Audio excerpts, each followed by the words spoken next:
Hey everybody, Shmen here. I figured I'd give a quick tour of my campsite using my CLAM it's the insulated 500 model. I think it's new for this year. So I got that, and the reason why I'm posting this video is when I was exploring for winter camping, for overland camping, I was looking for any kind of videos with insulated tents, cabin tents, and there's some that are out there, but I figured that the best bet was actually to get an ice fishing tent, for insulation. Very modular. It's a hub, just like I have a Gazelle T4, which is awesome. I love it.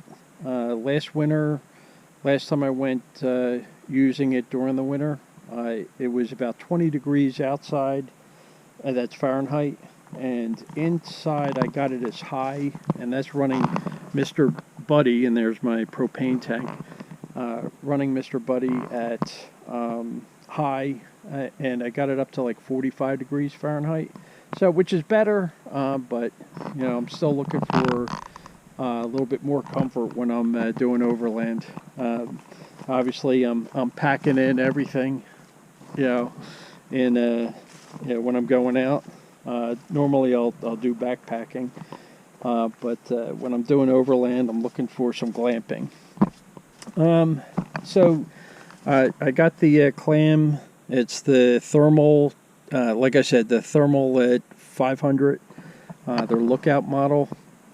And some of the changes I needed to do, because the tent is not waterproof, is have a tarp on it.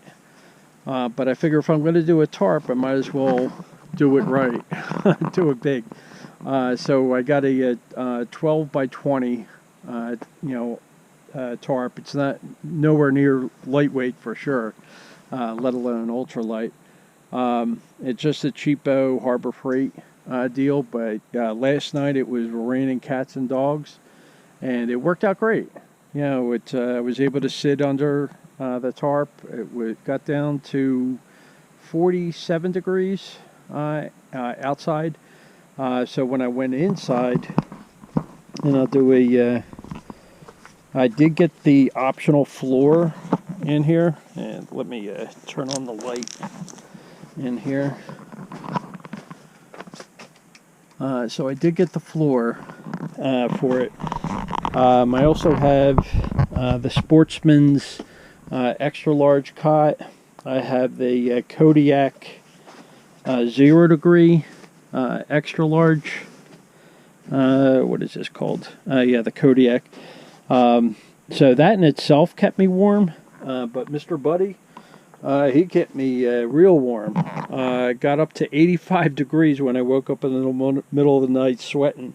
So I ended up going on low. Low got me maintaining at about 72 degrees, 75 degrees thereabouts Fahrenheit. And then and outdoors it was at that time 46, I think, was the low last night.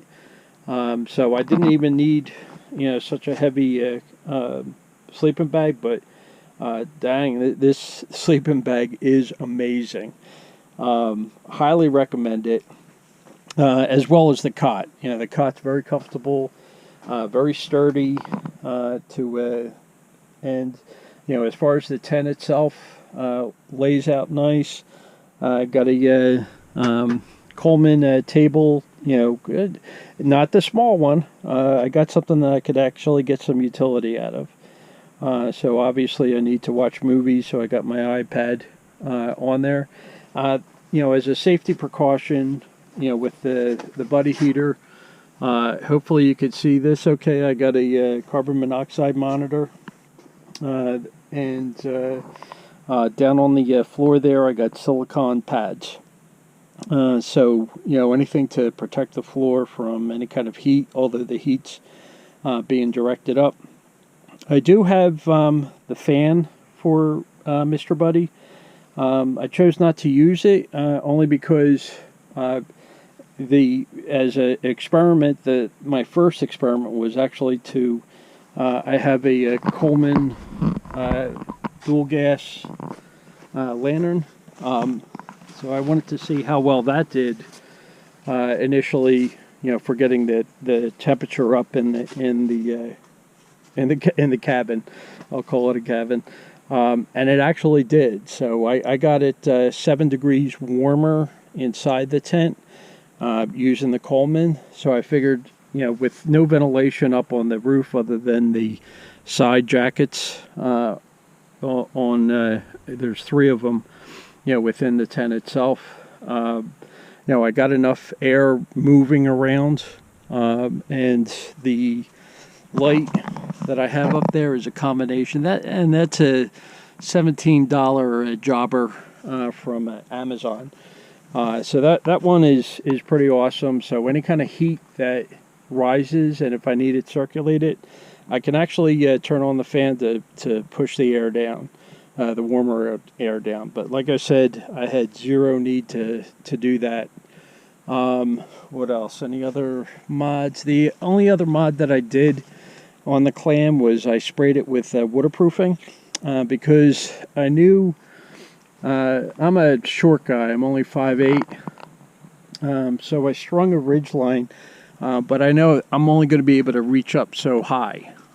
In the CLAM itself, I think it's like 6'3", 6'4", is the peak. So I knew whatever I strung up tarp-wise, it's going to be laying on top of the roof. It's still elevated, but it's enough that condensation's going to build. So I did the waterproofing spray just on the roof, just in case any kind of moisture started seeping in through the insulation. I remained even through the rain, and like I said, it was heavy downpour last night. So even with the rain, everything was bone dry. With the floor, I stayed warm and dry, which was awesome, especially going out for the midnight run and, coming in and, in stocking feet, and you don't want to, get all wet and cold and everything else before you get back into the cot. That's about it, and that's a quick tour. Again, this is at a Bald Eagle State Forest. And signing off and wishing everybody the best. Okay, thanks.